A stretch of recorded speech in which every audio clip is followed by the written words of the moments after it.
దేవుడు ఆజ్ఞ ఇచ్చిన రీతిగా ప్రభు రాకడ గురించి మాట్లాడుకుందాం. మరి ఆ ఒడ్డుకు ఎంత వేసుకున్నావు, ఆ విషయం మాట్లాడుకుందాం. పై సంపద ఉందా నీకు? ఉండాలి కదా. ఎట్లా వచ్చినాం అట్లా వెళ్ళిపోతాం కదా. తల్లి గర్భం నుంచి వచ్చినట్టే ఒకరమే వచ్చినాం. ఏం తీసుకురాలేదు, ఏం తీసుకోపోము కదా. పరలోకపు విలువలు వేరు కదా. మనుషుల దృష్టికి చాలా ఘనమైనవి, దేవునికి అసహ్యమట. దేవుని దృష్టికి ముఖ్యమైనవే అక్కడ వస్తాయి కదా. నువ్వు బ్రతికే బ్రతుకు దేవుని కొరకు నువ్వు పడిన ప్రయాస ఏం చేసినావు? దేవుని కొరకు గీత పడ్డదా? చుక్క రక్తం ఒలికిందా? ఏం చేసినావు? దేవుని కొరకు ఏం చేసినావు? ఇహమందు హింసలతో పాటు 100 రెట్లు ఇస్తా అన్నాడు దేవుడు. నిత్య జీవం ఇస్తా అన్నాడు. ఏం హింసపడ్డావు దేవుని కొరకు? సాక్ష్యం ఇస్తున్నావా? సాక్ష్యం ఇచ్చినందుకు ఏమైనా కష్టపడ్డావా? దేవుని కొరకు ఏమైనా వదిలిపెట్టినావా? ఏం విడిచిపెట్టినావు? నువ్వు ఏం చేస్తున్నావు దేవుని కొరకు? దేవుని కొరకు బ్రతికిన బ్రతుకు, దేవుని కొరకు చేసే పనులు ఆ ఒడ్డుకు వస్తాయి కదా. పై సంపద. ఒక్కొక్కడు వేరే దేశం పోయినప్పుడు పోయి ఫుట్బాల్ ఆడుకోడు. అక్కడ సమయం అంతా సరిగా వాడతాడు, ఓవర్ టైం పని చేస్తాడు, సంపాదించుకొని తన దేశం పంపుతాడు. ఆ డబ్బు ఈ దేశంలో చెల్లదు కాబట్టి తర మార్చుకుంటాడు.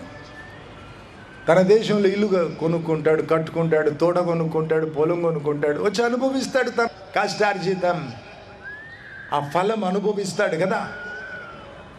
అట్లాగే కదా పరదేశులం, యాత్రికులం.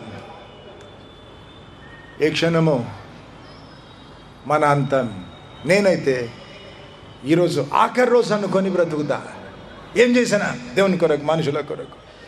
ఇప్పుడు ఈరోజే అనుకుంటా, రేపు నాది కాదనుకొని బ్రతుకుతా. అలాగే తల్లి దేవుని ఆధీనం ఏదో సేవ పెంచుకోవాలని దిక్కుమాలిన ప్రయత్నాలు ఎప్పుడు చేయలేదు నేను. లేదు, దేవుడు చెప్పిన పని చేస్తే చాలు, అది దేవుని సేవ, అంత నాకు తెలుసు. కాబట్టి మరి ఆ ఒడ్డుకు నేను చాలా వేసుకున్నా. వివరాలు కొన్ని చెబుతా మీకు ఈరోజు. నీ గురించి ఆలోచించు. ఆ ఒడ్డుకు ఏం వేసుకున్నావు? పరలోకపు విలువలు వేరు. ఇక్కడ ఘనంగా ఎంచబడినవి దేవునికి నీచమైతే అక్కడ రావు కదా. ఆ ఒడ్డుకుందా నీకు పై సంపద అనే విషయం ఈరోజు ధ్యానించబోతున్నాం కలిసి. దానికి ముందు ప్రభు అక్కడ ఎంత దగ్గర ఉందో నీకు అర్థం కావడానికి ఈ విషయాలు చెబుతున్నాను. కొన్నేళ్ల క్రితం ఇజ్రాయెల్ దేశానికి చెందిన ఒక యవనస్తు, 15 సంవత్సరాల పిల్లోడు, నాతాన్ ఆయన పేరు. ఆ 15 సంవత్సరాల పిల్లోడు చనిపోయి మళ్ళీ బ్రతికినాడు. చనిపోయిన సమయంలో దేవుడు తన ఆత్మను తీసుకెళ్ళినాడు, పరలోకం తీసుకెళ్ళి ప్రభు తనకు చూపించినాడు. యేసు క్రీస్తు రెండవ రాకడ గురించి, మధ్యాకాశంలో ఆయన సంఘం కొరకు రావడం, ఆ తర్వాత ఇజ్రాయెల్ జాతి కొరకు ఓలివల కొండ మీద వచ్చి పాదాలు నిలపడం, తనకు దేవుడు చూపించినాడు జరగబోయేవన్నీ. 3వ ప్రపంచ యుద్ధం గురించి కూడా. ఆ పిల్లోడికి దేవుడు అంటే తెలీదు. అమ్మ నాయన దేవుని మార్గాలలో వాడిని పెంచలేదు. యూదుడు కానీ ధర్మశాస్త్రం తెలీదు, దేవుడు తెలీదు, దేవుని భయం లేదు, ఒక అన్యునిగా పెరిగినాడు. ప్రభువైన యేసుక్రీస్తు గురించి అయితే వాడికి అసలే తెలీదు. ఆ స్థితిలో వాడు చెప్పిన వివరాలు మీ ముందు ఉంచుతాను.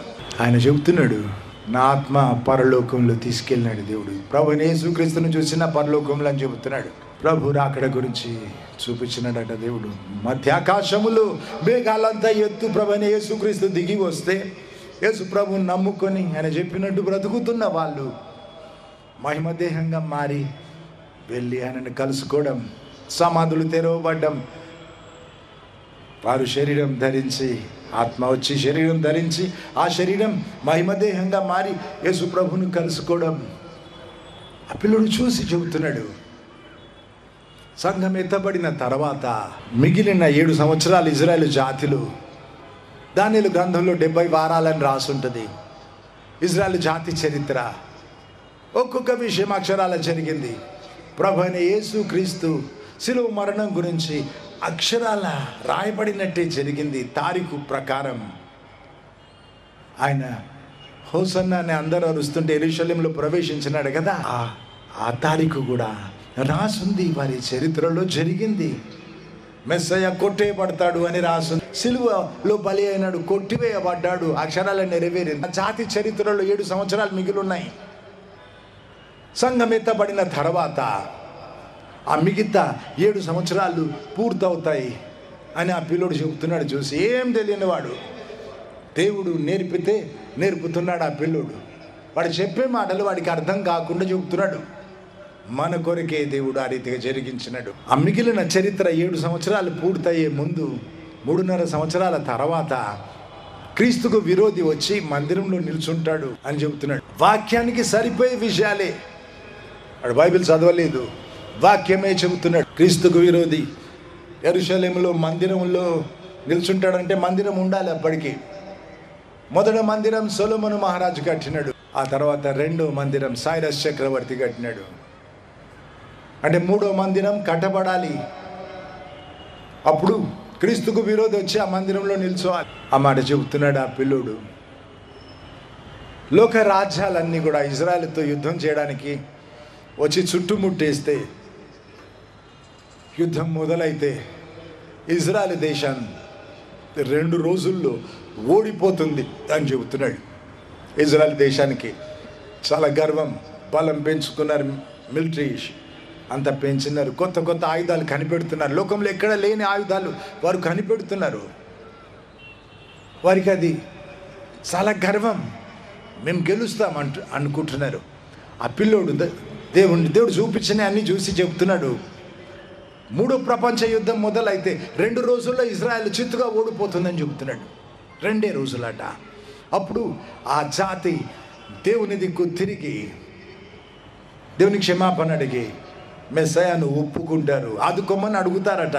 అప్పుడు ప్రభువైన యేసుక్రీస్తు దిగి వచ్చి ఒలీవల కొండ మీద కాలు మోపుతాడు. అప్పుడు ఆ కొండ 2గా విభాగింపబడి వేరుగా చీలిపోతుందట, మధ్యలో లోయ ఏర్పడుతుందట. ఆ పిల్లోడు చూసి చెప్తున్నాడు. సైంటిస్టులు ఈ మధ్య చెబుతున్నారు, ఆ ఒలీవల కొండ సరిగ్గా సగం నుంచి ఫాల్ట్ లైన్ ఉంది అంటున్నాడు. ఫాల్ట్ లైన్ అంటే భూమి కంపించినప్పుడు భూమి నిరవిడుస్తుంది కదా, భూకంపం వచ్చినప్పుడు ఫాల్ట్ లైన్ అంటారు. అది గీతలాగా ఉంటుంది.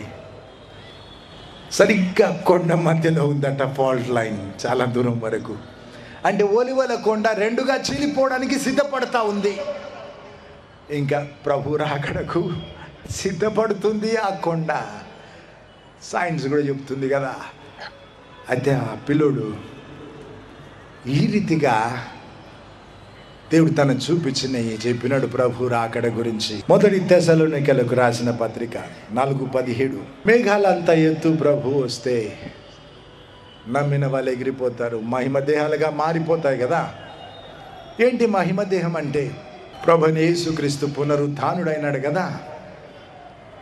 ప్రథమ ఫలము క్రీస్తు అంటే మామిడి చెట్టు మీద మొదట మామిడి పండు అయితే తక్కిన అన్ని మామిడి పండ్లు అవుతాయి.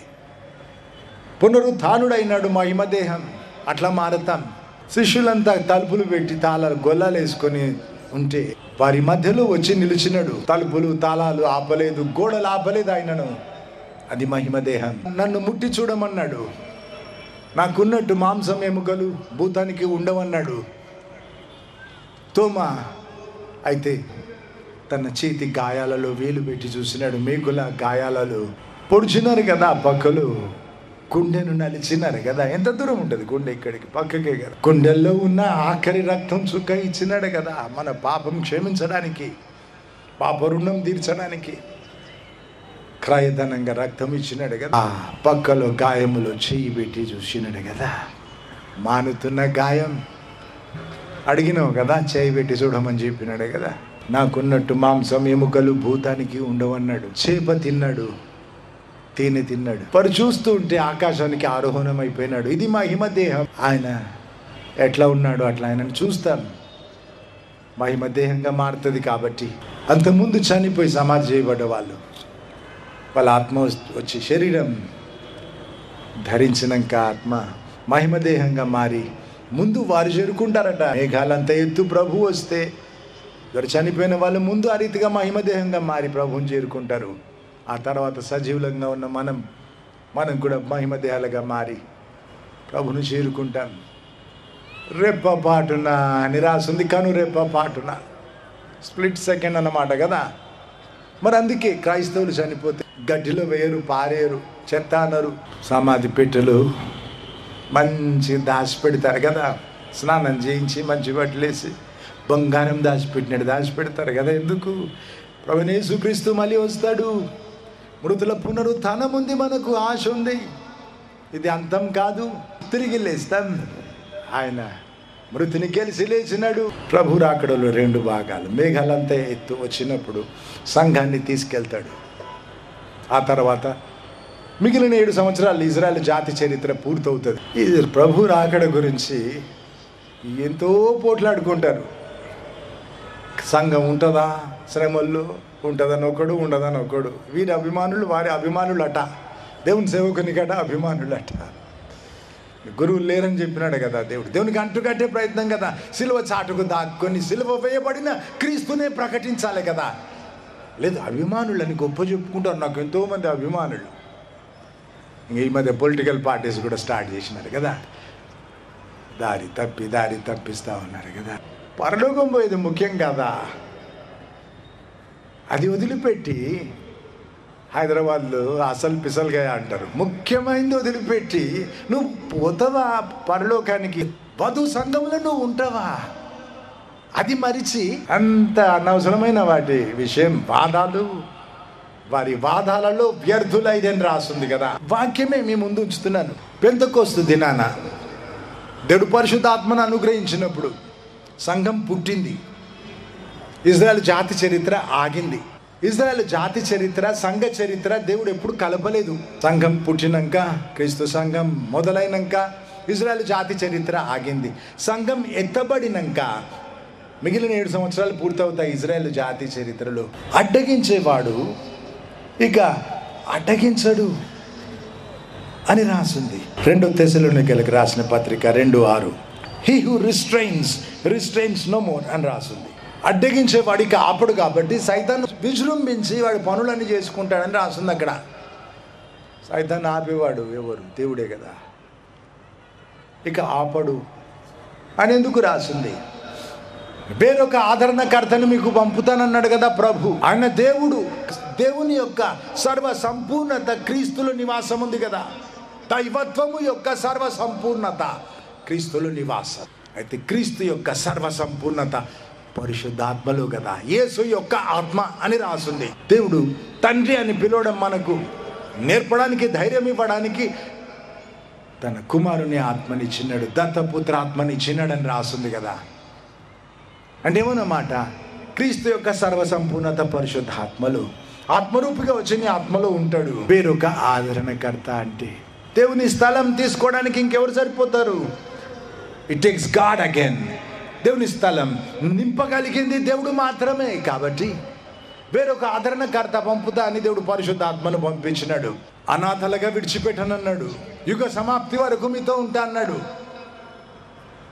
అడ్డగించేవాడు ఇక అడ్డగించడు అంటే పరిశుద్ధాత్మ ఉండడప్పుడు. సంఘం భూమి మీద ఉన్నప్పుడు పరిశుద్ధాత్మను తీసేస్తాడా దేవుడు? కొంచెం తెలివి ఉండాలి. జ్ఞానులం అని చెప్పుకొని వెరీ వాళ్ళు అయిపోయినారని దేవుడు అంటాడు కదా. సంఘం భూమి మీద ఉన్నప్పుడు పరిశుద్ధ ఆత్మని తీసేస్తాడా దేవుడు? It's not like God. మాట తప్పడు కదా. అనాథలుగా విడిచిపెట్టినన్నాడు కదా. యుగ సమాప్తి వరకు మీతో ఉంటా అన్నాడు కదా. కాబట్టి సంఘం ఎత్తబడినప్పుడు పరిశుద్ధ ఆత్మను కూడా దేవుడు తీసేసుకుంటాడు. అప్పుడు సైతాను విజృంభిస్తాడు. ఇజ్రాయెల్ దేశానికి విరోధంగా లోక రాజ్యాలను సమకూరుస్తాడు. ఇంత తేటగా వాక్యం రాసింది. అపొస్తలుల కార్యాలు 1వ అధ్యాయం 9-11. ఆయన ఆరోహణం అయిపోయేప్పుడు శిష్యులు ఆయన దిక్కు చూస్తూ మిగిలిపోయినారు. దీవిస్తూ అట్లా ఆరోహణం అయిపోయినాడు. దిక్కు తోచలే కదా వారికి. వెళ్ళిపోతున్నాడు, అయ్యో మమ్మల్ని వదిలిపెట్టి అని కూడా ఎంత బాధపడ్డారో కదా. రొమ్మున అనుకున్న శిష్యుని మాట ఏంటి? ఇప్పుడు ఎవరి మీద అనుకోవాలి? నేను, నాకెవరున్నారు? దిక్కులేనట్టు అయింది కదా. కాబట్టి ఆయన వైపు వాళ్ళు చూసేటప్పుడు ఇంత బాధగా చూసుంటారు కదా. మా సంగతి ఏంటి?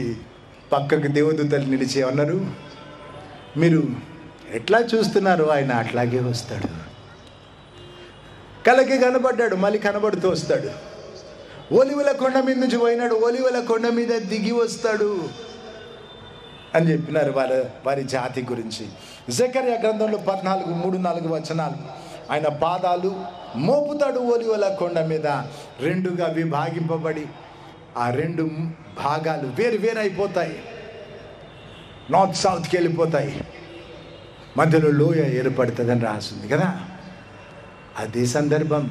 ఆ జాతి దేవుని క్షమాపణ అడిగి మెస్సయాను ఒప్పుకొని అదుకొమ్మని ఆర్తనాదాలు చేస్తే ఆయన వారి కొరకు దిగి వస్తాడు, వారి పక్షంగా యుద్ధం చేస్తాడు. యెషయా ఆఖరి అధ్యాయంలో రాసి ఉంటుంది కదా, ఒకనాటి ప్రసవ వేదన సరిపోతుందా ఒక జాతి, ఒక దేశం తిరిగి పుట్టడానికి? ఇదే సందర్భం. ఒకనాటి ప్రసవ వేదన అంటే అదే సందర్భం. ఒక్కసారి ఆ జాతి అంతా దేవుని దిక్కు మళ్ళీ క్షమాపణ అడిగి ఆదుకోమని అడిగితే వారి పక్షంగా దిగి వస్తాడు, వారి పక్షంగా యుద్ధం చేస్తాడు. ఆ తర్వాత ఇలా చెప్పినా కదా, మందిరంలో క్రీస్తుకు విరోధి వచ్చి నిలుచోవాలి. మత్తయి సువార్త 24:15 రాసింది. మరి సంఘం మా శ్రమల కాలంలో ఉంటుందని ఒక్కొక్క జ్ఞాని చెప్తూ ఉంటాడు కదా.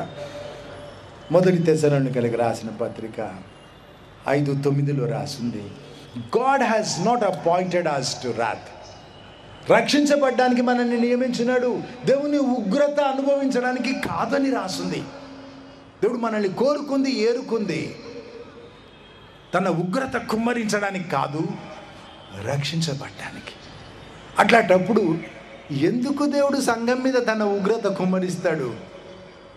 ఈ మహాశ్రమ గల కాలం అంతా కూడా, ఈ శ్రమ అంతా కూడా భూమి పుట్టింది మొదలు లేదంట. అంత శ్రమ ఎందుకు? ఆ ఇజ్రాయేలు జాతిని కరిగించడానికి, వారు దేవుని దిక్కు తిరగడానికి, ఒక్క మనిషిలాగా దేవుని పిలవడానికి. అది ఉద్దేశం. అక్కడ సంఘానికి ఏం అవసరం? మహాశ్రమల కాలం రక్షించబడ్డానికి దేవుడు మనల్ని నియమించినాడు. ఆ నాతాన్ అనే పిల్లుడు చెబుతున్నాడు, 3వ ప్రపంచ యుద్ధం ఎట్లా మొదలవుతుంది చూసి చెప్తున్నాడు. ఏదో 2 రాజ్యాలు పోట్లాడుకుంటారు, 2 వారాలలో 3వ ప్రపంచ యుద్ధం మొదలైపోతుందట. 2 వారాలు పడుతుందట. ఇది చాలా వివరాలు ఉన్నాయి మీకు అర్థం కావడానికి. ఈరోజు చెప్పే వాక్యం అర్థం కావడానికి కొంచెం చెప్పినా మీకు. వారి జాతి చరిత్ర ముగింపుకు వచ్చిందని చాలా వివరాలు చెబుతున్నాడు. ఎన్నో వాగ్దానాల నెరవేర్పు చెబుతున్నాడు, ప్రవచనాల నెరవేర్పు చెబుతున్నాడు.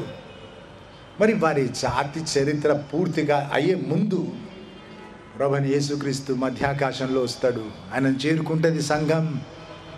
నిత్యం ఆయనతో ఉంటాం కదా.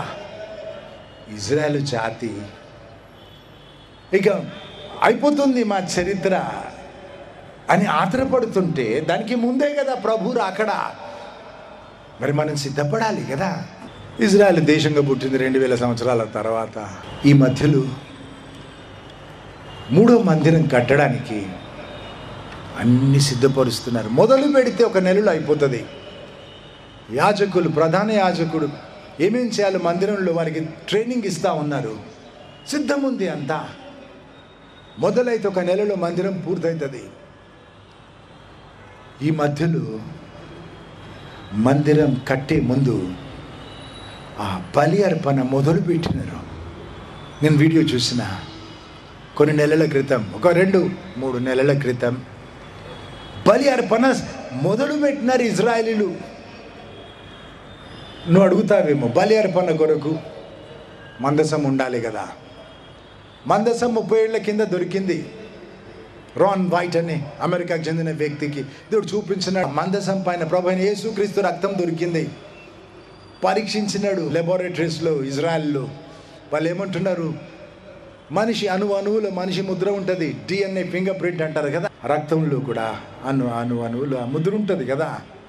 వాళ్ళు మొదట ఏమన్నారట, ఎండిపోయిన రక్తం, చచ్చిపోయిన రక్తం, పరీక్షలన్నీ వీలు కావని చెప్పినారట. పరీక్షించి ఆశ్చర్యపడుతున్నారు, అరుస్తున్నారట వెరివాళ్ళలాగా. ముందు రాన్ వైట్ అనే వ్యక్తి పరీక్షించమంటే వెరివాని చూసినట్టు చూసినారట. ఎండిపోయిన రక్తం తెచ్చి పరీక్షించమంటావు అని. పరీక్షించినాక వెర్రి వాళ్ళలాగా వాళ్ళు అరుస్తున్నారట, ఎవరి రక్తం ఇది, ఎవరి రక్తం ఇది అని వాళ్ళు చెప్తున్నారట. ఈ రక్తం సజీవంగా ఉంది. ఇట్లాగా మందసం మీద ఆయన రక్తం పడింది. ఎట్లా దొరికింది? ప్రభు అయిన యేసుక్రీస్తును సిలువ వేసిన ఆ కొండ భూమి కంపించినప్పుడు బద్దలైంది, క్రాక్ ఏర్పడింది. 20 ఫీట్లంతా బద్దలైపోయింది కొండ. ప్రభు అయిన యేసుక్రీస్తు చీరేసిన చితికిపోయిన దేహం నుంచి, నేను చెప్పుకున్నాం కదా, చితికిపోయిన చీరేసిన దేహాన్ని కనీసం కప్పుకోలేదు కదా, ఇంత ఒప్పుకున్నాడు కదా మన కొరకు. అయితే ఆ దేహం నుంచి, తల నుంచి కొరడా దెబ్బలను బట్టి మరి దేహం నుంచి కారిన రక్తం గుండెను పొడిచినప్పుడు, ఆ గుండెలో ఉన్న రక్తం చుక్క కారినప్పుడు, ఆ దేహం నుంచి కారి సిలువ నుంచి జారి ఆ కొండలో తొలిచి సిలువ నిల్చోబెట్టినారు కదా. ఓ ముద్దు చెట్టు ముద్దు అటు ఒకటి ఇటు పెట్టినారు. మనిషి బరువు ఆపాలి. సిలువ వేస్తే కొన్నిసార్లు 5-6 రోజులు కూడా తీసుకుంటారట చావడానికి. ఏం చేస్తారు? చేతులు విరగదీసి మేకులు కొట్టినాక ఆ కాళ్ళు అట్లా కొంచెం పైకి జరిపి ఒక మొద్దు కొడతారు. అక్కడ కాళ్ళు ఆ మొద్దు మీద ఆనుకుంటాయి. చేతులు మేకులు కొడితే దేహం వేలాడుతూ ఉంది కదా, ఊపిరి తీసుకోవడం వీలు కాదట. ఇప్పుడు ఆ కాళ్ళ మీద నిగ్గాలట కొంచెం, అప్పుడు గాలి తీసుకోవచ్చు. రక్తం ఒలిగిపోతే దాహం పెరుగుతుంది. దాహానికి తణుకులాడుతూ చావు తొందరగా రాదట. రోమీలు కనిపెట్టినారు ఈ పద్ధతి. అత్యంత క్రూరమైన పద్ధతి మనిషిని చంపడానికి. చిన్న దేశం, మన ఆంధ్రప్రదేశ్ అంతా లేదు అప్పుడు రోమా దేశం. ఎట్లా వెళ్ళినారు లోకమంతా? భయం పాడినారు. Fear was the key.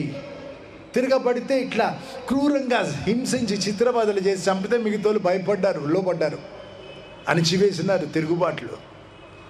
వాళ్ళకి ఇంతకంటే ఐడియా రాలేదు, ఇంతకంటే వీలు కాదు. మనిషి దేహానికి హింస. ఆ ఊరి బయట సిలువలు వేలాడుతూ ఉంటే యెరూషలేములో నుంచి కుక్కలన్నీ వచ్చి అందినంత పీక్కొని తింటాయట.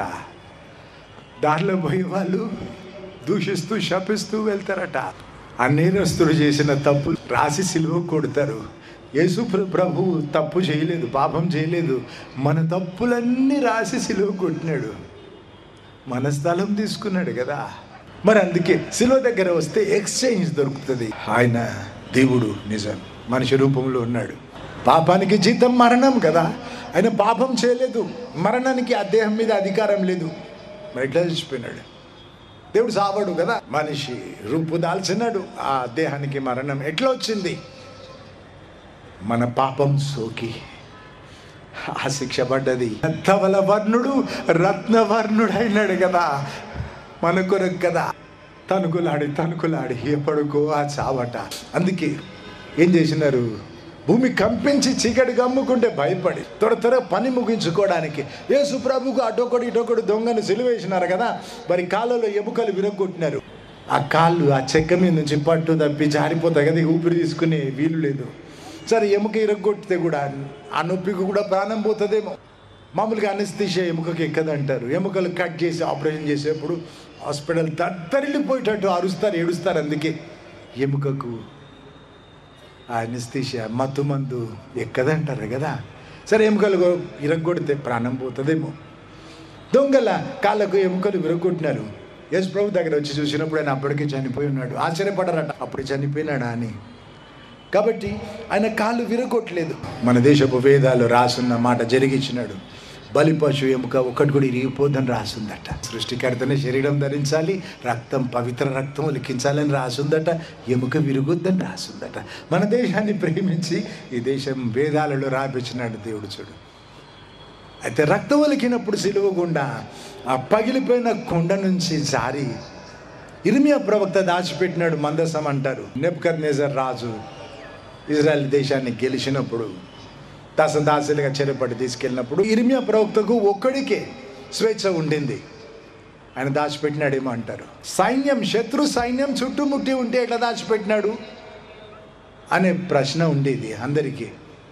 ఈ మధ్యలో యెరూషలేములో మందిరంలో నుంచి గుహల్లోకి సొరంగాలు దొరికినాయి కదా. మందిరం నుంచి గుహల్లోకి ఇర్మియా ప్రవక్త అట్లాగా వెళ్ళి దాచిపెట్టి ఉంటాడు అని అర్థమవుతుంది కదా. సిలువ నుంచి జారిన రక్తం ఆ కుండలో నుంచి జారి కింద దాచబడిన గుహలో ఉన్న నిబంధన మందసం మీద పడిందట. ఇన్ని వేల సంవత్సరాలు దాచిపెట్టి ఉంచినాడు దేవుడు ఆ రక్తం మన కొరకు. ఆ వార్త మనకు అందించినాడు కదా.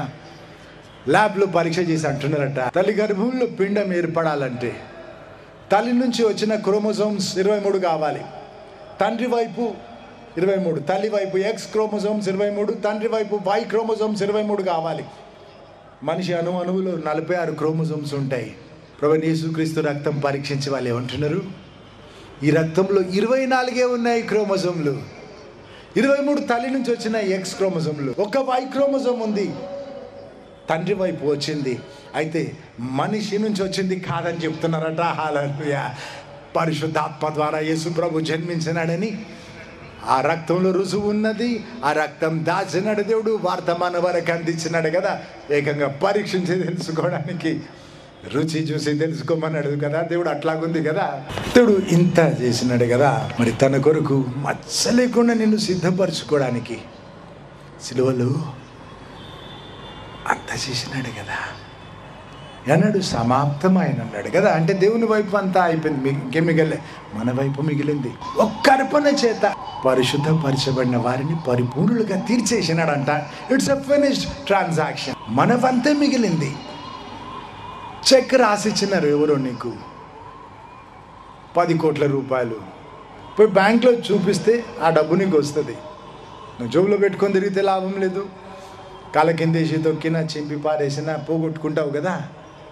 మానవాళికి చెక్ యేసు ప్రభు సిలువ. మరి మన వంతు చేద్దాం. ప్రభును కలుసుకోవడానికి సిద్ధపడడం మాత్రం కాదు, సిద్ధపాటుతో ఉందాం. ఏ క్షణం ప్రభు వచ్చినా నువ్వు గ్యారంటీ ఇవ్వగలుగుతావా ఈ క్షణం రాడు అని? వీల్లేదు కదా. మీరు అనుకోని గడియలో వస్తాన్నాడు కదా ప్రభు. మరి గుర్తులన్నీ జరిగిపోతా ఉన్నాయి. ఈ మధ్యలో ట్రంప్ ఉన్నాడు కదా, డొనాల్డ్ ట్రంప్. ఇంటర్నెట్లో ఈడియట్ అని కొడితే సెర్చ్ చేస్తే ట్రంప్ అని వస్తుంది. వాడంటే అందరికీ అంత అలసు. ఇజ్రాయెల్ దేశంలో మందిరంలో వాళ్ళ కాయిన్స్ అచ్చేస్తారు. ట్యాక్స్ కట్టాలి కదా.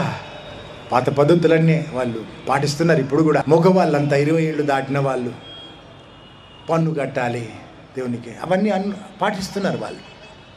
వాళ్ళ గోత్రాలు ఇంకా వేరువేరుగా అట్లాగే ఉన్నాయి. లోక రాజ్యాల్లో చెదిరిపోయినా కలిసిపోలేదు, మిళితం కాలేదు జాతులు. అయితే ఈ మధ్యలో వాళ్ళు మింట్ చేసినారు కాయిన్ ఒకటి, ఓ బిల్ల తయారు చేసినారు. దాని మీద సైరస్ చక్రవర్తి బొమ్మ వేసినారు ముఖం, పక్కకి డొనాల్డ్ ట్రంప్ ముఖం వేసినారు బొమ్మ. ఎందుకు డొనాల్డ్ ట్రంప్ బొమ్మ వారి బిల్ల మీద ఎందుకు వేసినారు? మందిరం వాళ్ళు తయారు చేసే పన్ను కట్టడానికి వాడే బిల్ల మీద ఎందుకు? సైరస్ చక్రవర్తిని వాడుకొని దేవుడు 2వ మందిరం కట్టించినాడు. 3వ మందిరం కట్టబడ్డానికి దేవుడు డొనాల్డ్ ట్రంప్ని వాడుకుంటాడేమో. గుర్తులు చూడు నెరవేరుతున్నాయి 3వ మందిరం కట్టబడ్డానికి. అంత దగ్గర ఉంది, అంత సిద్ధపరిచినారు. మొదలైతే నెలలో కట్టేస్తారు.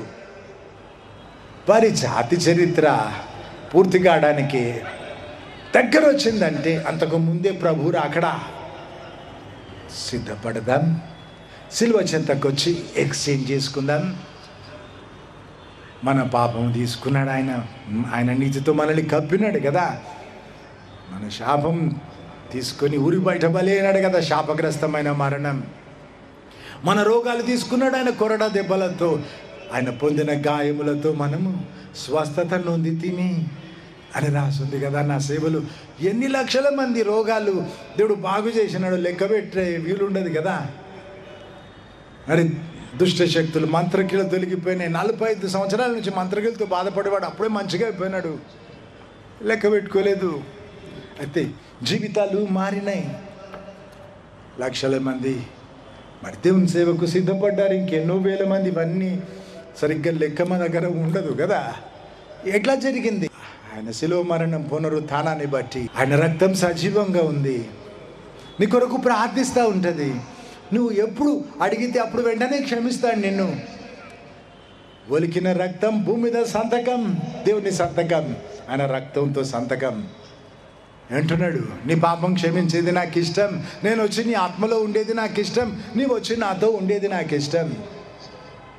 అగ్రిమెంట్ చేసినాడు, సంతకం పెట్టినాడు. మరి ఈ అగ్రిమెంట్ పూర్తి కావాలంటే ఆ సంతకం పక్కకు నీ సంతకం కావాలి. ఎట్లా సంతకం చేస్తావు? అలనాడు ఆ భక్తుడు, అలనాడు ఈ భక్తుడు అని చెప్పినాక మేమైతే ఇలనాడు మేం చేసినే చెప్తాం. అలనాడు ఆ భక్తుడు చేసింది ఎవరైనా చెప్తారు, దయ్యం కూడా చెప్తుంది. ఇలనాడు నువ్వేం చేస్తున్నావు లెక్కకు వస్తుంది కదా.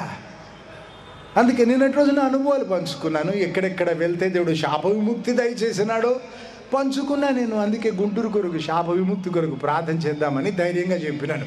పుస్తకాలు చదివి చెప్పింది కాదు, నా జీవితంలో సేవలు దేవుడు జరిగించింది. ఆ తర్వాత వెళ్ళు గుంటూరు కొరకు ఇట్లా జరిగించని దేవుడు ఆజ్ఞ ఇస్తే వచ్చి నిలిచినా కదా. ఇక్కడ అలనాడు ఆ భక్తుడితో మిగిలిపోకు, ఇలనాడు నువ్వు ఏం చేస్తున్నావు? ఆ ఒడ్డుకు వచ్చేది అదే కదా.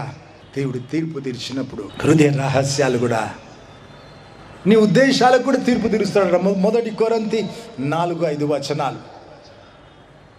మంచి చేసినావేమో, పేరు కొరకు చేసినావా, దాంతో తేడా అవుతుంది. ఏ ఉద్దేశంతో నువ్వు చేస్తున్నావు చేసే పనులు, ఉద్దేశాలకు కూడా తీర్పు తీరుస్తాడట దేవుడు. మలాకి 3:8 రాసి ఉంటుంది. నువ్వు మళ్ళీ తెలుసుకుంటావు నీతిమంతులు ఎవరు అని. తిరిగి తెలుసుకోవడం ఏంటి? దేవుడు తీర్పులు తీర్చి ఉద్దేశాలకు కూడా తీర్పులు తీర్చినాక, పరలోకపు విలువలతో తూకం వేసినాక, అప్పుడు నిజంగా నీతిమంతులు ఎవరు అప్పుడు బయటపడుతుందట. తీర్పుకి మరి ఆ కొలతకి నీవు వస్తావా? ఆలోచన చేసుకోవాలి కదా. 1 కొరింథీ 3:12-15 వరకు క్రీస్తు నిజమైన పునాది. ఆ పునాది మీద కొంతమంది బంగారంతో కడతారు, వెలగల రాళ్ళతో కడతారు, కొంతమంది కర్ర గడ్డితో కడతారు. దేవుడు మంట అంటించి చూస్తాడట. కర్ర గడ్డి అన్ని కాలిపోతాయి, బంగారంతో వెలగల రాళ్ళతో కట్టినవే మిగులుతాయి. అప్పుడు యుగ యుగాలు వారి ప్రతిఫలం నిలుస్తుంది. గడ్డితో గడితే, కర్రతో గడితే కాలిపోయి బూడిద మిగులుతుంది. సరే, క్రీస్తు నిజమైన పునాది. సావు తప్పి కన్నులొట్ట పోయి పరలోకంలో పడ్డారు, పరలోకంలో ఉంటారేమో, అయితే ప్రతిఫలాలన్నీ పోగొట్టుకుంటారు కదా. పరలోకపు విలువలతో బ్రతకకుంటే భూమి మీద సమయం అంతా వృధా కదా, దండగా కదా. నరకంలో పడేది ఉంటే ఆ పేరు, దేవుని పేరు ఎందుకు? మతం ఎందుకు? చచ్చిన మతం ఎందుకు? ఈ పరుగులు, ఈ ప్రగల్భాలు ఎందుకు? వాక్యం తెలుసు, నాకు అంతా తెలుసు. సరే, నేను ఒప్పుకుంటా, నాకంటే నీకు ఎక్కువ తెలుసు. అయితే ఆలోచన చేద్దాం కలిసి. పడేది నరకం మధ్యలో అయితే ఏం తేడా అవుతుంది? బైబిల్లో రాసుంది కదా, నీ నామములో ప్రవచించలేదా, దయ్యాలు ఎల్లగొట్టలేదా అనేవాళ్ళు, అద్భుతాలు చేయలేదా అనేవాళ్ళు నరకంలో ఉన్నారట. పరలోకం నరకం తీసుకెళ్ళి దేవుడు చూపించి పంపుతున్నాడు. గత 6 సంవత్సరాల నుంచి ఎక్కువ మందిని తీసుకెళ్ళినాడు. అట్లాగా వాళ్ళు చెప్తున్నారు ఏమని, 1000 మంది క్రైస్తవులు అని పేరు పెట్టుకునే వాళ్ళలో 10 మంది పరలోకం పోతున్నారట. ఎట్లాగా నీ పరిస్థితి ఎట్లుంది? నువ్వు వస్తావా పరలోకం? ఇది ముఖ్యం కదా. నువ్వు పరలోకమే రాకుంటే నీకు దేవుని ఊసెందుకు, బైబిల్ ఎందుకు? ఒకసారి ఆలోచన చేసుకోవాలి కదా. వస్తావా పరలోకం? చూడు, అందరు రారట. నరకం తప్పించు ప్రభా అన్నాడు. అందుకే నిత్యం నీతో ఉండాలి భూమి మీద, తర్వాత నీకు దేవుడు ఉండాలి కదా. అది నా ఆత్రం. ఆ ఆత్రానికి ఏం చెప్పినా, భూమి మీద దేవుడు ఉండాలి, ఆ తర్వాత నిత్యం నీ దేవుడు ఉండాలి. ఇది లేకుండా నువ్వు 1,00,000 చెప్పు, దండగ కదా, దండగ కదా. దేనికి అంత పరీక్షిస్తాడట దేవుడు. సరే, పరలోకంలో నువ్వు పడ్డాక బంగారంతో వెలగల రాళ్ళతో కట్టితే ఉంటుందట. దేవుని వాక్కు అందుకొని బ్రతికితే ఆ బ్రతుకులు నిలుస్తాయి. దేవుడు తన వాక్కు ఊరకనే ఇవ్వడు. బంగారం ఊరకనే దొరకదు. తవ్వి భూగర్భం నుంచి తీస్తారు. చాలా టన్నుల ఆ మట్టి శుభ్రం చేస్తే కొన్ని గ్రాములు దొరుకుతుంది బంగారం. వెలగల రాళ్ళు అంతే, భూగర్భంలోకి వెళ్ళిపోతారు తవ్వుకుంటూ 2 మైళ్ళ వరకు, ఇంకా దాటి ఒకటే దొరకవు. దేవుని వాక్కు నీ ఊరకనే దొరకదు. అన్నిటికంటే ప్రశస్తమైంది వాక్యం అంటే బైబిల్ అందరి కొరకు. వాక్కు అంటే ఆ వాక్యం నువ్వు చదివే వేళ ఆ వాక్యం ద్వారా దేవుడు నీతో మాట్లాడతాడు, ఆ వాక్యాన్ని జీవింపజేస్తాడు. దేవుని వాక్యము సజీవమైనదై అని రాస్తుంది. దేవుని జీవం ఉంటుంది దేవుని మాటలు. విశ్వాన్ని సృజించడానికి దేవుడు పలికి సృజించినాడు. Everything was created by his breath అని రాస్తుంది. ఆయన ఊపిరితో, అదే మాట రాస్తుంది, ఆయన ఊపిరితో రాయించినాడు. దేవుని మాటల్లో కూడా ఆయన జీవం ఉంది. నువ్వు బైబిల్ చదివే వేళ అలవాటుగా రోజు చెప్తున్నా కదమ్మా, 10 ఏళ్ళ చిన్నపిల్లలకి నేర్పుకుంటాం 2.5 గంటలు దేవునికి ప్రతిరోజు దేవునితో ఏకాంతం బైబిల్ చదువుకొని పాటలు పాడి ప్రార్థించడానికి. నిన్న పంచుకున్నా కదా, మా తమ్ముడు ఆనంద్కి దేవుడు కనబడ్డాడు. 3 నెలలు క్రమపడితే తన దేవునితో ఏకాంతం క్రమపరుచుకుంటే, నువ్వు అట్లాగా దేవునికో స్థలం, దేవునికో సమయం. దానియేలు జీవితానికి రహస్యం అది. క్రమం ఉంది జీవితంలో. యెరూషలేము వైపు కిటికీ తెరిచి సరిగ్గా ప్రార్థిస్తాడు. సింహపోళ్ళు వేస్తారని తెలిసి కూడా మళ్ళీ కిటికీ తెరిచే పటాకి ప్రార్థించినాడు. ఇది అలవాటు, తనను వశపరుచుకుంది. దేవుని మొక్కడం మంచి అలవాటు తనకు. ఈ అలవాటు నీకుంటే మంచిది. క్రీస్తు నిజమైన పునాది. రక్షించబడ్డావేమో, మరి కట్టుకోరాదా ఆ పునాది మీద మిగిలేటట్టు. నువ్వు బైబిల్ ధ్యానిస్తూ ఉంటే రోజు ఆ మాటల ద్వారా దేవుడు మాట్లాడతాడు. అది దేవుని వాక్కు నీ కొరకు. ఆ వాక్యం నీ కొరకు జీవింపజేస్తాడు, నీ కొరకు అని చెప్తాడు దేవుడు. అవును, ఎన్నో విధాల దేవుడు మాట్లాడతాడు. చాలాసార్లు వాక్యం ద్వారా, బైబిల్ వాక్యం ద్వారా మాట్లాడతాడు. నా జీవితంలో మొదటిసారి అట్లా విన్నా, భయం పుట్టే రీతిగా వెల్లడి చేసుకుంటా నిన్నన్నాడు దేవుడు. నిన్న ముద్ర వేసినాడు కదా. నా సేవలో కూడా నేను ఎప్పుడు చూడని కార్యాలు దేవుడు నిన్నట్లు జరిగించినాడు. ఇక్కడ గుంటూరు వాళ్ళు మేము ఎప్పుడు చూడలే అంటే నాకు ఆశ్చర్యం కాదలేదు. నేను కూడా చూడలేదు అట్లాంటి కార్యం. దేవునికి మహిమ. దేవుడు చెప్పినాడు, చేసినాడు కదా, ముద్ర వేసినాడు. సరే, ఎన్నో విధాల దేవుడు మాట్లాడతాడు. పరిస్థితుల ద్వారా, శత్రువుల ద్వారా కూడా. మరి ముఖ్యంగా వాక్యం ద్వారా మాట్లాడతాడు కదా. దేవుడు తన వాక్కునిస్తాడు. విని నువ్వు బ్రతికితే బంగారంతో వెలగల రాళ్ళతో కట్టుకున్నట్టు దేవుడు మంటంటిచ్చి చూస్తే నేను జీవితం నిలుస్తుంది, నీ ప్రతిఫలం ఉంటుంది. ఒక పాస్టర్, సౌత్ కొరియాకి చెందిన పాస్టర్, పార్క్ ఆయన ఆఖరి పేరు. ఆయన ఆపరేషన్ అవుతా ఉండిందట. ఆపరేషన్ మధ్యలో కొమ్మలోకి వెళ్ళిపోయినాడు. ఆయన ఆత్మదేవుడు పరలోకం తీసుకెళ్ళినాడు. దేవుడు కనబడగానే ముందు అడిగినాడట, భూమి మీద ఎంత సమయం గడిపినావు నాతో? చూడు, ఆయన చాలా పెద్ద పాస్టర్, చాలా పెద్ద చర్చ్ ఉంది, చాలా కోట్ల రూపాయల ఆస్తి ఉంది, లగ్జరీ కార్స్ ఉన్నాయి. అయితే దేవుడు ఏమడిగినాడు, ఎంత గడిపినావు నాతో సమయం? చాలా వివరాలు ఉన్నాయి, స్పీడ్గా చెప్పేస్తాను. దేవుడు అన్నాడట దేవదూతలను పిలిచి, తను ఉండే భవంతి అనాలి కదా, తను ఉండే స్థలం చూపించమన్నాడట దేవుడు. పరలోకంలో వారి జీవితాన్ని బట్టి దేవుడు ఎవరి భవంతి వాళ్ళకు ఉంచుతాడు. బిల్డింగ్ ఉంటుంది అక్కడ, పరలోకంలో ప్యాలెస్ ఉంటుంది అని చెప్తారు కదా. అయితే ఈ మనిషి గురించి అయితే దేవుడు ఆయన ఉండే స్థలం చూపిమంటే దేవదూతలు తీసుకెళ్ళినారట. పరలోకం నరకం చూసి వచ్చి చాలామంది చెప్తున్నారు, 7 అంతస్తులుగా ఉంటుందట పరలోకం, చాలా విశాలమట. పూల తోటలు, పండ్ల తోటలు కూడా ఉంటాయట. అక్కడ భోజనాలు, విందులు కూడా అవుతూ ఉంటాయట. సింహాసనం చుట్టూ స్నేహితులు, బంధువులు కలుసుకొని కూడా పండుగలు చేసుకుంటూ ఉంటారట. పరలోకం విశాలం, అయితే అంచులు కూడా ఉంటాయట. ఊరి బయట లాగా కొండలు, లోయలు కూడా ఉంటాయట. మంచి స్వేచ్ఛ అన్నట. దేవుని మొక్కే విషయం కూడా ఏ బలవంతం ఉండదట. అట్లా కొండల్లో, లోయల్లో ఉండేది ఇష్టపడే వాళ్ళు అక్కడ ఉంటారట.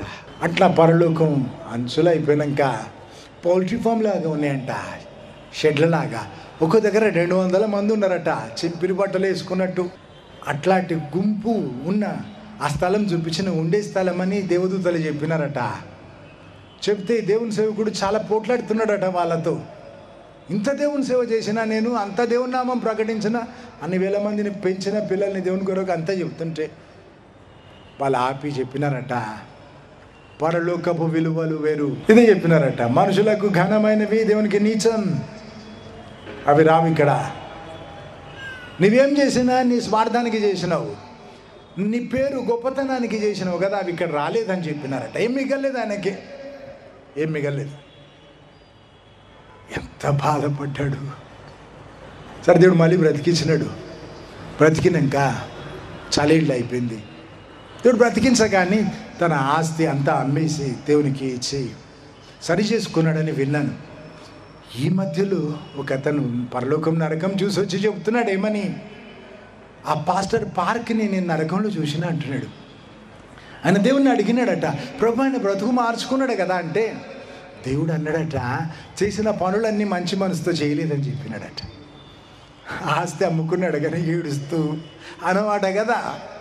చూడు, వాడి మనసు అంతా డబ్బు మీద, ఆస్తి మీద ఉంది. వాడి పూజ అంతా డబ్బుకే అందింది. సరే, వాడి గురించి తర్వాత ఆలోచన చేసుకుందాం. నీ గతి ఏంటి, నీ బ్రతుకు ఏంటి, ఉందా, అసలు వస్తావా పరలోకానికి? ఇప్పుడు ఆలోచన చేయరాదా, వస్తావా పరలోకానికి? పై సంపద ఉందా, ఆ ఒడ్డుకి ఏమైనా వేసుకున్నావా? నిన్న గుర్తు చేసినాను, మా తాతగారు దైవజనుడు కేవి జోసెఫ్ గారు చేసిన పాటలు. మట్టి రూకలనిచ్చి మహిమధనంగా ధర మార్చుకోండి అంటాడు. ఎక్స్చేంజ్. అల్పకాలం ఉండే చులకనైన శ్రమలు అంతకంతకు ఎక్కువైపోయి మహిమ భారాన్ని పెంచుతాయి కదా. బ్రతుకుదాం దేవుని కొరకు, దేవుని కొలతలకు సరిపోయేటట్టు, దేవుని తూకానికి సరిపోయేటట్టు. మీ ఆకాశాలు గతించిన నా మాటలు గతించవు అన్నాడు దేవుడు. ఆయన మాటల ప్రకారం బ్రతికిన బ్రతుకులు కూడా గతించవు. నిత్యం ఉంటారు దేవునితో, వారు నివాసం ఉంటారు. ఆయన సింహాసనం మీద కూర్చుండి పెట్టుకుంటాడు. ఆయనతో కలిసి రాజ్యం వెళతాను. మరి సిద్ధపడాలి కదా, ప్రయాసపడాలి, పరలోకపు విలువలతో బ్రతకాలి. నేను బ్రతికినాను చిన్నప్పుడు 6 సంవత్సరాల వయసు నుంచి నాకు 58 సంవత్సరాలు వచ్చినాయి. పరలోకపు విలువలతో బ్రతుకుతున్నాను. ఈ లోకం పెంట అనుకున్నా, దేవుడు ఉంటే చాలనుకున్నా. మనుషులు ఆరాటపడే వాటి కొరకు ఆరాటపడను. లేదు, నా దారి వేరు, దేవుని మెప్పిస్తే చాలనుకున్నా. నా దేశం కొరకు ఎక్కువ ప్రార్థిస్తుంటే దాదాపు ఒక 27 సంవత్సరాల క్రితం దేవుడు అడిగినాడు, తోమా భక్తుని రక్తంతో మా దేశం నేల తడిసిందని చెప్తావు కదా, నీ దేశం కొరకు నీ రక్తం ఒలకనిస్తావా అని అడిగినాడు. చెప్పిన, ప్రభా నా దేశం కొరకు నా రక్తం ఒలికితే నేను ఒప్పుకుంటా అని చెప్పిన. అంతేకాదు ప్రభా, నా దేశం కొరకు నా జీవితం నువ్వు ఎరువుగా వాడితే ఒప్పుకుంటా, విత్తనంగా వాడినా ఒప్పుకుంటా అని చెప్పిన. నా దేశాన్ని దర్శించు, రక్షించు, దీవించు అని అడిగిన. నేను చూడకున్నా పర్వాలేదు కానీ నా దేశాన్ని దర్శించు, రక్షించు, దీవించమని అడిగిన. అంటే నేను లేకున్నా పర్లేదని చెప్పిన. ఈ మధ్యలో రిచ్ వేరా అని ఒక దేవుని సేవకుడు ప్రవచించి అంటున్నాడు, భారతదేశంలో క్రైస్తవులు పెరుగుతారు, క్రైస్తవ సంఘాలు పెరుగుతాయి. ఇప్పుడు క్రైస్తవ్యం అంటే నీచ భావం ఉంది, తక్కువ చూస్తారు. శత్రుభావం ఉంది, ఏమంటారు, కోపం ఉంది, శత్రుత్వం ఉంది కదా క్రైస్తవులు అంటే. అయితే ఇది తీసేస్తాడట దేవుడు. శాసనాలు మారుస్తాడట, ప్రభుత్వం మారుస్తాడట. క్రైస్తవులు బలం పెంచుకుంటారట. చులకన భావం తీసేసి గౌరవం ఇస్తాడట మన దేశంలో దేవుడు క్రైస్తవులకి. శాసనాలు రాసే ముందు క్రైస్తవులను సంప్రదిస్తుందట ప్రభుత్వం. ఆ భక్తుడు ప్రవచించి చెబుతున్నాడు, మన దేశం నుంచి క్రైస్తవులు వెళ్తారు, వేరే దేశాల్లో వెళ్ళి ప్రభునామం ప్రకటిస్తారు. ఇద్దరికి పోయినారు దినకరన్ గారు అట్లాగా. అయితే చర్చెస్ పంపుతారట, ఒక్కొక్క చర్చ్ నుంచి ఎంతమందినో ప్రకటించడానికి, ప్రభునామం దేవుని కొరకు పెంచడానికి. చిన్నప్పటి నుంచి నా రోషం లెట్ ఇండియా పే బ్యాక్ అని చెప్పి మన దేశం తీసుకుంది అన్ని దేశాల నుంచి ఫండ్స్. మిషనరీస్ వచ్చినారు అన్ని దేశాల నుంచి, గతంలో రష్యా నుంచి కూడా వచ్చినారు. మన దేశం తిరిగి ఇవ్వాలని నాకు ఆశ. దేవుడు ఆ ప్రవచనాలు వినిపిస్తున్నాడు. నేను చూడకున్నా పర్వాలేదు అన్నాను కానీ వినిపించినాడిగా చూపిస్తానేమో. ఒక 25 సంవత్సరాల క్రితం భారతీయులను ఇండియన్ బెగ్గర్స్ అనేవాళ్ళు లోకమంతా. ఇప్పుడు ఇండియన్ కింగ్స్ అంటున్నారు, రాజులు అంటున్నారు భారతీయులని. అన్ని రంగాల్లో తలగా ఉంచినాడు దేవుడు. నా దేశం కొరకు ప్రార్థించిన, అవును ఎంతమంది ప్రార్థించినారు, గుండె చింపుకొని ప్రార్థించిన, ఉపవాసాలతో నా సంఘం అందరికీ నేర్పించిన. మరి నా సేవలు లక్షల మంది చేసినారు. 40 రోజులు ఉపవాస ప్రార్థనల తర్వాత 21 రోజులు ఉపవాస ప్రార్థన చేసి దేశం కొరకు, లోకం కొరకు ప్రార్థించినారు. ప్రత్యుత్తరం చూస్తే సంతోషమవుతుంది. కొన్ని నెలల క్రితం ఫిలిప్పైన్స్కి చెందిన రెనాటో కరెలో అనే ఒక భక్తుడు ప్రవచించి చెబుతున్నాడు, ఆఖరి రోజుల కొరకు నా సేవకులను నా సన్నిధిలో దాచిపెట్టిన. నువ్వు అనుకున్నావేమో కదా, ఇంకేం చేయాలి ప్రభా, ఇంకేం కొదవా, తప్పుందా నాలో, నీ ఉగ్రత నా పైన, ఈ కష్టాలు తీరవెందుకని అనుకున్నావేమో కదా. దేవుడు అంటున్నాడు, సన్నిధిలో దాచిపెట్టిన. మురిసిపోయి చెప్తున్నాడు దేవుడు. God is calling them the remnant. Hallelujah. దేశమంతా బయలు దిక్కు తిరిగితే 7,000 మందిని దాచుకున్నా అన్నాడు దేవుడు. వాళ్ళ గురించి అన్నాడు రెమనెంట్ అని. దేవుని సేవకుల గురించి దేవుడు ఆ మాట అంటున్నాడు. భారతదేశంలో దేవుని సేవకుల గురించి, నేను దాచిపెట్టుకున్న నా సన్నిధిలో ఇప్పుడు సమయం వచ్చింది, లోకమంతా నేను పంపుతా. ఎట్లా విత్తనాలు చల్లినట్టు అంటున్నాడు దేవుడు. లోకమంతా వీడ జిమ్ముకున్నట్టు వెళతారు, వీడ జిమ్ముకున్నట్టు ఫలిస్తారు అంటున్నాడు దేవుడు. మన దేశం నుంచి దేవుని సేవకులను ఆఖరి రోజుల్లో దేవుని నామం ప్రకటించడానికి, ఆయన రాకడకు సిద్ధపరచడానికి పంపుతాడట దేవుడు. చాలా ఏళ్ళగా ప్రార్థించిన, ప్రభు నీ రాకడకు ముందు మానవాళిని నీ రాకడకు సిద్ధపరచడానికి, భారతీయులకు, భారతదేశానికి నాయకత్వం అప్పచెప్పమని అడిగిన దేవుడు ఆ ప్రత్యుత్తరం ఇచ్చినాడు. ఎన్నో ప్రార్థనాంశాలకు టిక్కు కొట్టుకునే రీతిగా దేశం గురించి ప్రత్యుత్తరం ఇచ్చినాడు దేవుడు. ఒకసారి ఇస్మాయిల్ సంతానం కొరకు ప్రార్థించిన, నీవు ప్రతి ఒక్కరికి విరోధం, అందరు నీకు విరోధం, నీ కత్తి చేత బట్టి గెలుస్తావని ఇస్మాయిల్ గురించి పలికినావు కదా ప్రభు. నువ్వు పలికిన మాట వారికి శాపమైంది. లోకమంతా ఎవరు నమ్మడం చంపుతున్నారు, వారిని నరకం నిండుతుంది. నువ్వు పలికిన ఈ మాట నుంచి, ఈ శాపము నుంచి వారిని విడిపించి తాళం నీవే పగలగొట్టగలవని చెప్తే గంభీరంగా దేవుని స్వరం వినిపించింది. మానవాళి చరిత్రలో ఏ నరపుత్రుడు అడగడానికి తెగించని విషయాలని నన్ను అడుగుతున్నావు, మరి ధర చెల్లిస్తావా అని అడిగినాడు. సిద్ధమని చెప్పినాను. పుట్టినప్పటి నుంచి చూడని కష్టాలన్నీ చూసినాను. మరి ఆ పరీక్ష ఇంకా అయిపోయిందో లేదో నాకు తెలీదు. అది ఒక 12 సంవత్సరాల నుంచి లోకమంతా ముస్లింలు దేవుని దిక్కు తిరుగుతున్నారు. ఇరాన్లో కూడా, పాకిస్తాన్లో కూడా, సౌదీ అరేబియాలో కూడా, ఈజిప్ట్లో ఒక ఊర్లో మధ్యాహ్నం 2 గంటలకి యేసుప్రభు 50,000 మంది కనబడ్డాడు. మొత్తం క్రైస్తవ ఊరు అయిపోయింది. మానవాళి చరిత్రలో ఇదివరకు ఎప్పుడు జరగలేదు అంటున్నారు. ఇంటర్నెట్లో, టీవీలో, న్యూస్ పేపర్స్లో చాలామంది ప్రార్థన చేసి ఉంటారు. అవును, నేను ప్రార్థించినా, నేను విన్నా, నేను ధర చెల్లిస్తాను దేవునికి చెప్పిన, నేను చూస్తున్నా ఆ ప్రార్థనకు ప్రత్యుత్తరం. ఆ ఇస్మాయిల్ సంతానం ఒక్కొక్కరికి నరకం తప్పినప్పుడు దేవుడు నాకు కొన్ని మార్కులు ఇస్తాడు కదా. హల్లెలూయా. ఆ ఒడ్డుకేసుకున్న నా దేశం దేవుని దిక్కు తిరుగుతుంది అని దేవుడు చెప్పినాడు. కరిల్లు అనే ఆ భక్తుడు ఫిలిప్పీన్స్ వివరాలు చెప్పలేను మైక్లో. దేశం దేవుని దిక్కు తిరుగుతుంది అని దేవుడు చెప్పినాడు. మేము 27 సంవత్సరాల నుంచి అడిగిన దానికంటే ఇంకెక్కువ దీవించినాడు దేవుడు. మన దేశాన్ని దీవించి పలికినాడు. దేవుడు కొసరేస్తే అసలు కంటే కొసరే ఎక్కువ ఉంటుంది కదండి. అయ్యి బాబు అలాగుందండి. మేము అడిగిన దానికంటే ఎన్నో రెట్లు ఎక్కువ ఇస్తా అంటున్నాడు దేశం గురించి. ప్రత్యుత్తరాలు ఇచ్చినాడే దేవుడు. నా ప్రార్థనలకి నాకు చాలా సంతోషం ఉంది. అవుడుకి వేసుకున్న దేవుణ్ణి ప్రేమిస్తే, మనిషిని ప్రేమిస్తే జ్ఞాపక చిహ్నాలు ఉన్నాయి. రుజువు ఉంది నా ప్రేమకు. శాశ్వతమైన ప్రేమతో దేవుడు ప్రేమించినాడు కదా. శాశ్వతమైన ప్రేమతోనే మనిషిని ప్రేమించిన, దేవుని ప్రేమించిన రుజువులు ఉన్నాయి. హైదరాబాద్లో చార్మినార్ ఉంటుంది. ప్రేమకు గుర్తుగా కట్టినాడు ఒక రాజు. 400 సంవత్సరాలు దాటి చెక్కు చెదరడం లేదు. జ్ఞాపక చిహ్నం ప్రేమకు. తాజ్మహల్ ఒక జ్ఞాపక చిహ్నం. మరి నువ్వు మనిషిని ప్రేమిస్తే, దేవుని ప్రేమిస్తే జ్ఞాపక చిహ్నాలు ఏమున్నాయి? రుజువు ఏముంది? నీ బ్రతుకు పరలోకంలో చెల్లాలి. ఏదోటి చేసి ఎట్లాగో ఇష్టం వచ్చినట్టు బ్రతికి మురిసిపోతే అయిపోతుందా? పై సంపద ఎంత ఉంది? పనికొచ్చే మాట కదా. పై సంపద ఉందా? అసలు ఆలోచన ఉందా? ఎవరు వెరీ వాళ్ళు తెలవక చచ్చిపోయినారు, నేను ఎప్పుడు బ్రతికుంటా అనుకుంటున్నావా? చిన్నపిల్లలు కూడా చచ్చిపోతారు కదా. గ్యారంటీ ఉందా నీ జీవితానికి? మరి చచ్చే ధైర్యం ఉంటేనే బ్రతికే ధైర్యం ఉంటుంది. కన్ను మూస్తే దేవుని దగ్గర కన్ను తెరుస్తాను ధైర్యం నీకు ఉండాలి.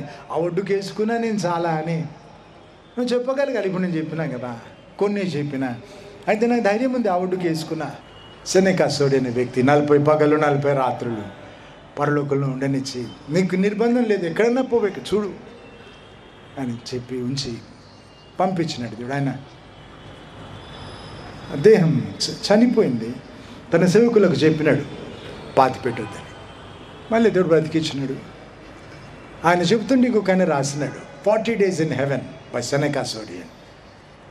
అమెజాన్లో ఆర్డర్ ఇస్తే ఇంటికి తెచ్చిస్తాను నీకు. దాంట్లో ఆయన ఏమంటాడు, కొంతమంది సిగ్గుకరంగా రక్షించబడతారట. అంటే సావు తప్పి కన్నులు పోయి అమ్మ ప్రార్థన, నాయన ప్రార్థనగా సంఘ ప్రార్థన ఏమో ఒకసారి వచ్చి మీటింగ్లో కూర్చున్నందుకు కూడా కావచ్చు కదా. అయితే పడ్డారట పరలోకంలో. వాళ్ళు ఆశ్చర్యపడుతున్నారట, నేను వచ్చిన నా పరలోకంలో. చూడు, వాడికి కూడా నమ్మకం కాలేదు కదా, వాడు అనుకోలేదు కదా పరలోకం పోవాలని. మురికి గుడ్డల్లాగా ఉన్నాయట వారి దుస్తులు. సిగ్గుకరంగా రక్షించబడ్డమంటే అది. దేవుని మహిమతో కప్పబడకుండా. మా సంఘానికి చెందిన ఆయన ఫ్రాంక్లిన్ ఆయన పేరు. కడుపంతో ఉబ్బిపోతే పట్టుకొచ్చినారు. ప్రార్థించిన వెంటనే దేవుడు బాగు చేసినాడు. ఆయన సిటీలో ఉన్నప్పుడు వాళ్ళ ఊర్లో శత్రువులు మంత్రక్రియలు చేసిన వాళ్ళు ఆయన మీద బ్రతకొద్దని ఆయన చచ్చిపోయినాడని చెప్పడం మొదలుపెట్టినారు. టైం చూసుకొని చచ్చిపోయినాడని చెప్పుకోవడం మొదలుపెట్టి దేవుడు బ్రతికిచ్చినాడు. దేవుడు తన సేవకు పిలిచినాడు. ఆయన పలకలేదు. నేను చెప్పి చూసిన ఆయనకి ఇష్టం లేదు దేవుని సేవ అంటే. దేవుని సేవ అంటే అసహ్యం. అని రోగాలు మొదలైనాయి. కోమాలో పోయినాడు గాంధీ హాస్పిటల్లో ఉన్నప్పుడు. ఆయన ఆత్మ పరలోకం తీసుకెళ్ళినాడు దేవుడు. తీసుకెళ్ళి భక్త్ సింగ్ గారిని చూపించినాడట. కర్తన తెలుసు, చిన్నప్పుడు అంతా హెబ్రోన్ చర్చ్కి పోయినారు కాబట్టి భక్త్ సింగ్ గారిని చూసినాడు. 1000 సూర్యులంత కాంతి, అబ్బా అబ్బా అంటున్నాడు. చూడలేనంత 1000 సూర్యులంత కాంతి. అంటే దేవుని మహిమతో కప్పబడ్డాడు. బ్రతికిన బ్రతుకును బట్టి, దేవుని కొరకు పడ్డ ప్రయాసను బట్టి, త్యాగంతో చూపిన ప్రేమను బట్టి, పరలోకపు విలువలతో బ్రతికితే ఆ ఒడ్డుకు వచ్చింది చూడు 1000 సూర్యులంత కాంతి అంట. దేవుడు అన్నాడట, నా సేవ చెయ్యి, 20 సంవత్సరాలు ఆయుష్ ఇస్తున్నా నీకు, పోవయ్యా ఇంకెవరినన్నా చూసుకో అన్నాడట. ఆయన నాకు చెప్పడం మొదలుపెట్టినప్పుడు యేసుప్రభు నన్ను అరే ఒరే అంటున్నాడు అని బాధ చెప్తే, సృష్టిని గౌరవిస్తాడు సృష్టికర్త. నేను మొదటిసారి విన్నా అట్లాగా దేవుడు ఇట్లా పలికినాడని. అబ్రహాం ఎగతాళి చేసి నవ్వితే కూడా, అబ్రహామా నువ్వు అడిగినావు కదా ఇస్మాయిల్ని దీవిస్తా, అయితే నీకు ఇస్సాకునిస్తా అని చెప్పిపోయినాడు, శపించిపోలేదు. ఎగతాళి చేస్తే కూడా ఇప్పుడు నీకేం చేతనవుతుంది కానీ ఉన్న ఇస్మాయిల్ని దీవించమంటే కూడా అక్కడే నిలిచి సృష్టికర్త అవమానమోర్చుకొని దీవించిపోయినాడు కదా. అయితే అరే ఒరే అంటున్నాడు నన్ను. నేను 26 సంవత్సరాల నుంచి నా వెంటున్న హరిని కూడా అరే ఒరే అన్నాను కదా నేను. ముందు అర్థం కాలే. అయితే పోవయ్యా ఇంకెవరినన్నా చూసుకో అన్నాడంట. అప్పుడు అర్థమైంది నాకు, వాడిని అట్లనే అనాలి కదా. ఇంకా కొంతకాలం ఉంచినాడు దేవుడు, మారలేదు. ఒక సమయం ఇంకా చచ్చిపోతాడు. అప్పుడు తన భార్య ఫోన్ చేసింది, అన్న ప్రార్థించు, ఆఖరి ఊపిరిలాగుంది, తణుకులాడుతున్నాడు. నేను చెప్పిన, అమ్మ ఆయన కొరకు నేను ప్రార్థన చేయను, చాలాసార్లు చేసినాను, నేను దేవునికి రాయబారిని. ఆయన దేవుని పైన తిరగబడ్డాడు. వాడి కొరకు ప్రార్థిస్తే నేను వాడితో ఏకీభవించినట్టు తిరుగుబాటులో నేను చేయనని చెప్పిన. తర్వాత ఆయన భార్య చెప్తుంది, అన్న నేను కూడా అట్లనే అన్న దేవునితో, ఇక నేను అడగని ప్రభా, నువ్వు తీసుకుంటే నీ ఇష్టం అన్న. అయితే చచ్చే ముందట వాడు అంటున్నాడట, నా గుండె కొట్టుకోవడం లేదు, అయితే కూడా నేను మాట్లాడుతున్నా చూడండి భార్యతో అంటున్నాడట. భార్య అన్నదట, ఇప్పుడన్నా దేవుని క్షమాపణ అడుగు, ఇప్పుడన్నా క్షమాపణ అడుగు, ప్రభా నీ సేవ చేస్తా అని చెప్పు అంటే, నా బదులు నువ్వు చేయి దేవుని సేవ అన్నాడట. దగ్గర వచ్చింది ప్రభు రాకడ. ఏ క్షణమో దేహం వదులుతాం, జాగ్రత్త. అక్టోబర్లో చచ్చిపోతున్న చితికిపోయి దేవుని స్తుతిస్తూ నడుపుతున్నా, ఏం తేడాగాలే, అట్లనే ఉంది శాంతి సంతోషం. ఏ క్షణం కళ్ళు మూసుకున్న దేవుని నడిపోతా కదా.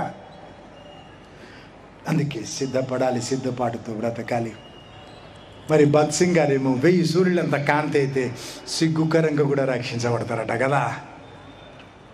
మరి ఆలోచన చేయి. అందుకే నిత్యం ఉండే ప్రతిఫలాలు కదా. పరలోకంలో ఏడుస్తారా అంటే, కన్నీరు ఉంటుందా అంటే ఉండదని భక్తిగా చెప్తారు. వాక్యం చెప్తుంది, ఆయన ప్రతి బాష్ప బిందు తుడిచేస్తాడు. ఏడుపు మొక్కలు వీరు ఏడవకుంటే ఆయన ఎందుకు కన్నీళ్ళు తుడుస్తాడు? ఎందుకు ఏడుస్తారు? పోగొట్టుకున్న బ్రతకంతా దండగా అయిపోయింది కదా. ఇందా చెప్పుకున్నాం, కర్రతో గడ్డితో కడితే కాలిపోతుంది, బూడిద మిగులుతుంది కదా. నష్టమైపోయింది కదా మనిషికి. యుగ యుగాలకి తీరని కొదవ అయిపోయింది కదా. క్రీస్తు న్యాయపీఠం ఎదుట నిలుస్తాను. పాపం క్షమించినాడు, న్యాయ తీర్పు ఎందుకు? ప్రతిఫలాలు ఇవ్వడానికి, ప్రతిఫలాలు ఇవ్వడానికి. దేవుని నామం కొరకు, యేసుప్రభు కొరకు 100ల సార్లు నాకు మరణాపాయాలు వచ్చినాయి, లెక్క పెట్టుకోలేదు. ఎంత ప్రతిఫలమో కదా ఆ ఒడ్డుకి వేసుకున్నా నేను. నీకు చెప్పడం ఎందుకు, నువ్వు వెరీ గుడ్ అంటావని కాదు, నిన్ను పురికొల్పడానికి, నిన్ను ఆలోచింపచేయడానికి. ఒక కారు ఉందండి, అవి బాబాయ్ స్టార్ట్ కావడం లేదండి. అలాగే నెడతాం కదా, స్టార్ట్ కావాలి, వెళ్ళిపోవాలి. ఎంత నెట్టినా స్టార్ట్ కావడం లేదంటే దానికి ఇంజిన్ లేదేమో కదా. అయితే లాక్కపోవాలి, నొక్కపోవాలి, మోసుకపోవాలి. తాటి చెట్టు ఎక్కేవాడు ఉంటాడు, సాయం చేస్తే ఇంతవరకు అలసిపోయినా అంటే కూర్చో, భుజం మీద, తల మీద కూడా కూర్చో. మరి అంత అందినంత దూరం కదా. ఆ తర్వాత వాడు వెళ్ళాడు, ఇక వాడు సొంతగా వెళ్ళాలి కదా. తాటి చెట్టు ఎక్కేవాడిని ఎంత దూరం నెడతాను. కాబట్టి దేవుని కొరకు ఆశ, దేవుని కొరకు రోషం సొంతంగా ఉండాలి. కొనియడానికి కాదు, అప్పియడానికి కాదు. నిలవ పుట్టాలి దేవుని కొరకు ఆశ, దేవుని కొరకు రోషం. రోషం గల దేవుని మొక్కుతున్నాం కదా. సగం సగం మనసులు ఎందుకు, అటో ఇటో తెలుసుకోవాలి. రోషంగా మొక్కాలి దేవుణ్ణి కదా.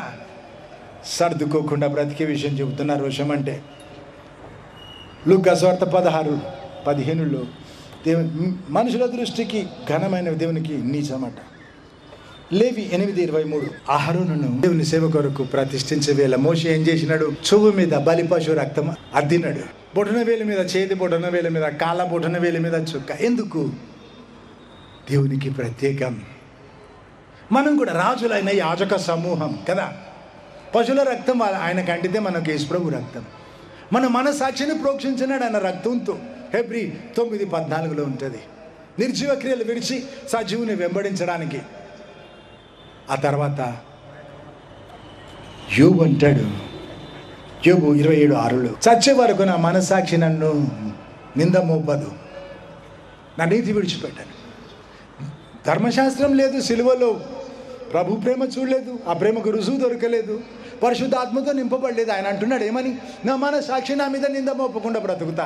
ఆయన రక్తంతో మన మనసాక్షిని దేవుడు ప్రోక్షిస్తే అంతకంటే మంచి నీతి చూపాలి. అలనాడు ఆ భక్తుడు ఈ భక్తుడు కాదు, అలనాడు ఆ భక్తులందరి రికార్డులు మనం బ్రేక్ చేయాలి. యోబుకి ఇంకో బ్రతుకు లేదు మాదిరి చూపడానికి, చూసి నేర్చుకోవడానికి. మనకు మాదిరి ఉంది. ఇంత గొప్ప సాక్షి సమూహం మనల్ని ఆవరించి ఉండగా, అంటే వీళ్ళంతా గతంలో బ్రతికిన ఆ బ్రతుకుల జీవితాలు, ఆ భక్తులు సులువుగా చిక్కులు పెట్టి ప్రతి పాపము నుంచి విడిపించుకుందామని రాసింది కదా.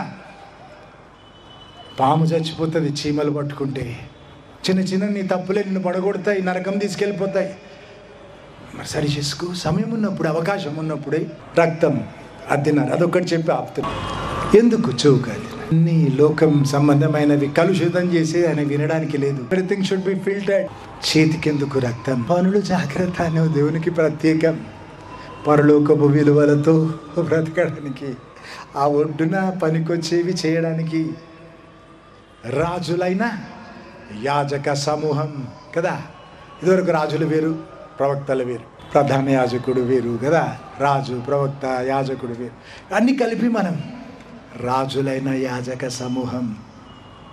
ఇంకా జాగ్రత్త బ్రతకాలి మనం. యాజకత్వం ఇచ్చినాడు, మనిషిని దేవునికి అంటుకట్టే పని, ఆయన రాకడకు మానవాళిని సిద్ధపరిచే పని. తన ఆత్మతో నింపినాడు. ప్రవక్తల స్థితి కదా. రాజులం ఆయనతో కలిసి వెలుగుతున్నాం. పరలోకపు విలువలు వేరు కదా. కాళ్ళకు రక్తం చుక్క ఎందుకు? ఎటుపోతున్నాయి నీ పాదాలు? సినిమా థియేటర్కా, బార్కా, మరి లేదా ఆదివారం చర్చిలో ఉండే బదులు స్నేహితుల దగ్గరకా? నువ్వు గుర్తుపెట్టుకో, నువ్వు ప్రత్యేకం, అందరిలా చేయడానికి లేదు. ఎహెజ్కేల్ 20:7 అన్నాడు, లోకం చేసినట్టు చేస్తానని నువ్వు అనుకుంటున్నావా? చెల్లదు. చాపిన నా హస్తం, నా బాహుబలంతో నిన్ను మళ్ళీ పట్టుకొస్తా, నీతో నిబంధన చేస్తా అన్నాడు. నేను సీరియస్గా తీసుకుంటున్నాను నిబంధన, మళ్ళీ నీతో నిబంధన చేస్తా. దేవుడు ఏమన్నాడు? గొర్రెల కాపరికి దుడుకర ఉంటుంది, నా చేతికర కింద నుంచి నువ్వు పోయేటప్పుడు నిన్ను లెక్క పెట్టుకున్నా, నువ్వు తెలుసు నాకంటాడు దేవుడు అక్కడ. అంటే ఏమన్నమాట? నువ్వు తెలుసు, నీ పేరు తెలుసు, నువ్వు ఏమేం చేస్తున్నావో తెలుసు. నేను చూస్తున్నాడు. మోషే అదృశ్యుడైన దేవుణ్ణి చూస్తున్నట్టు స్థిరబుద్ధి కలిగి బ్రతికినాడు. నేను కూడా అట్లనే బ్రతికినా. మంది కొరకు ఏం చేయలేదు ఇప్పటివరకు, దేవుని మెప్పించడానికి బ్రతుకుతున్నాడు.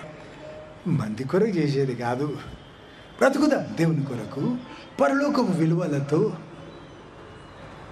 దేవుడు మెచ్చే విషయాలు చూసుకుందాం. దేవునికి నచ్చే విషయాలు. మనుషులకు ఘనమైతే దేవునికి అసహ్యం కదా. అవుటుకేసుకుందాం.